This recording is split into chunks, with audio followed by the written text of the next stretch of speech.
ఈరోజు ఊతప్పం చేస్తున్నానండి. మిల్లెట్స్ తోటి ఒక గ్లాస్ మినపప్పు తీసుకున్నాను, 2 గ్లాసులు సాబ్దానా తీసుకుంటున్నాను,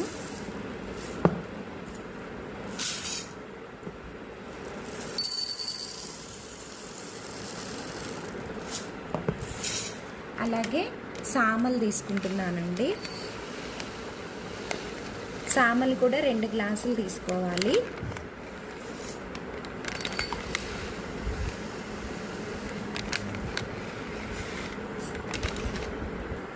అలాగే 1 స్పూన్ మెంతులు. ఇవి బాగా నానాలండి. మంచినీళ్ళతోనే నానబెట్టేస్తున్నానండి, ఎందుకంటే ఇవి ప్రోటీన్ అది పోతుంది, అందుకని ఈ నీళ్ళతోనే మనం మిక్సీ చేసుకోవాలి. అది ఇందాక పప్పు నానవేసుకున్నది పిండి రెడీ అయిపోయిందండి. ఇప్పుడు కొద్దిగా చట్నీ చేసుకుందామండి. పచ్చిశనగపప్పు కొద్దిగా వేయిస్తున్నాను, అవి వేగాయండి. కొద్దిగా జీలకర్ర కూడా వేయిస్తున్నాను, అలాగే పచ్చి కొబ్బరి, పచ్చిమిర్చి, అల్లము అన్నీ ఒకసారి వేయిస్తున్నాను.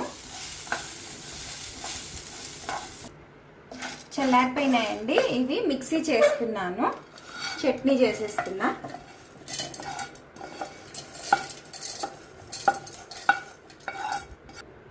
ఒక స్పూన్ సాల్ట్ కూడా వేస్తున్నాను. ఇది చట్నీ అయిపోయింది కదండి. ఇప్పుడు దోశ వేస్తాను.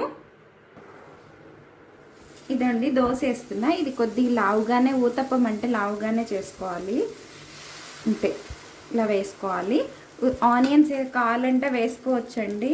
నేను కొత్తిమీర వేస్తున్నా. ఇప్పుడు కార్తీక మాసం అని నేను ఆనియన్స్ వాడడం లేదు. ఒక 2 మినిట్స్ మూత పెట్టాలి.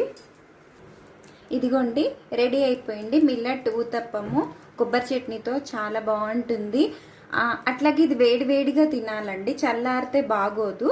నచ్చితే లైక్ చేయండి, షేర్ చేయండి, సబ్స్క్రైబ్ చేసుకోండి.